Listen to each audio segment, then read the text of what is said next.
This is a place where the oddities of nature take a place in your reality, where the supernatural is second hand, and the monsters and the freaks thrive over your wildest imaginations.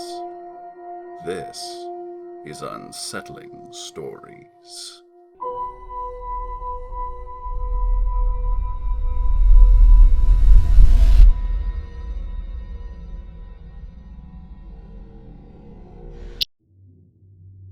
My body is an icon of loathsomeness and sin.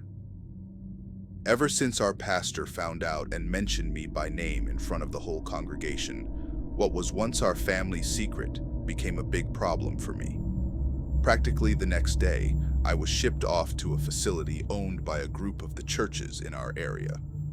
The purpose of the facility was conversion. They believed, with the help of God and the power of their therapy and drug intervention, I'd be able to pray away the perversions which had infected me. They made it sound like I had a disease. I have to admit, I was terrified of what was going to happen. Growing up, I knew I was different.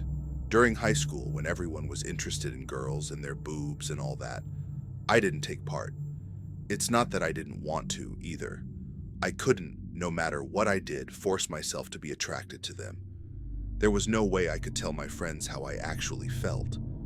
We all attended the same church and heard the same sermons. People like me were hell-bound aberrations. Can you imagine how that makes a person feel? To be told he's going to hell simply because of who he loves. It's devastating. Time went by and I sank into depression.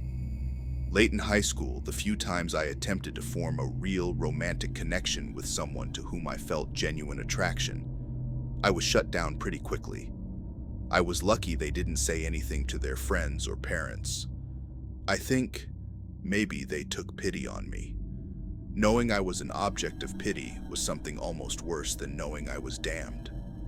I was being tortured in life even before I could be tortured after death. My parents found out about my inclinations because of my own idiotic laziness. I didn't clear my browser history on the family's computer.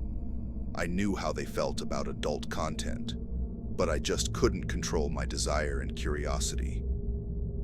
When I got home from school one afternoon, I was oblivious to the fact they'd discovered what I'd been up to.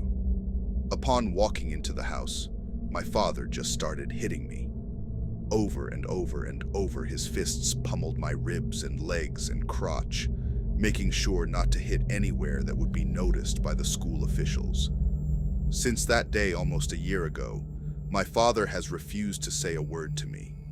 Instead of making him proud, something I'd always hoped to do, I'd made him despise me.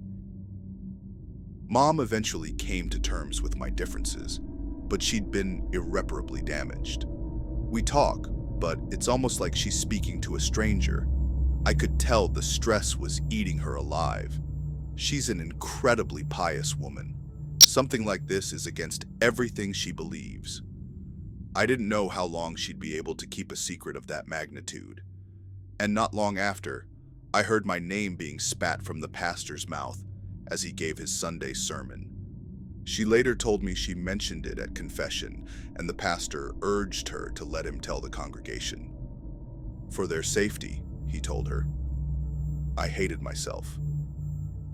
At conversion therapy, I was beaten, injected with unknown drugs, bound, and forced to watch pornographic films of all sorts.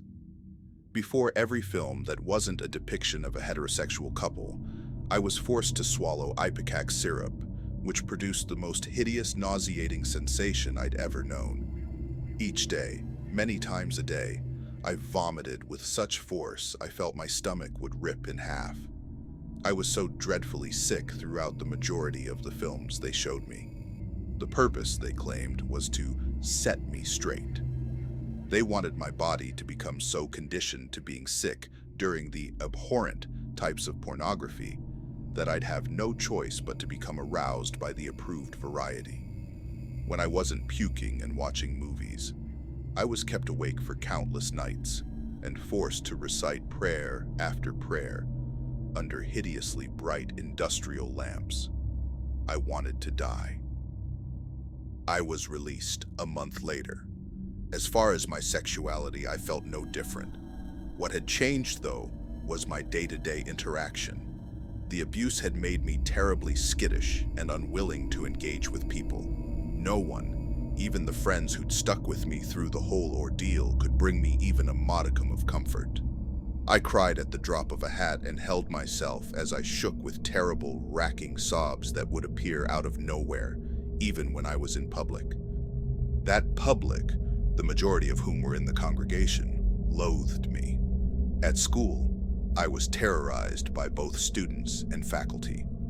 The kids would hit me. The adults would verbally abuse me. As I'd walk down the hallway with a bloody nose or a black eye, teachers and even the vice principal would hurl muttered insults at me as I walked by. Freak, heathen, savage, faggot. I understood and even agreed with all of them, all except the last one. That confused me. They knew I'd never been attracted to other men or boys, just little girls.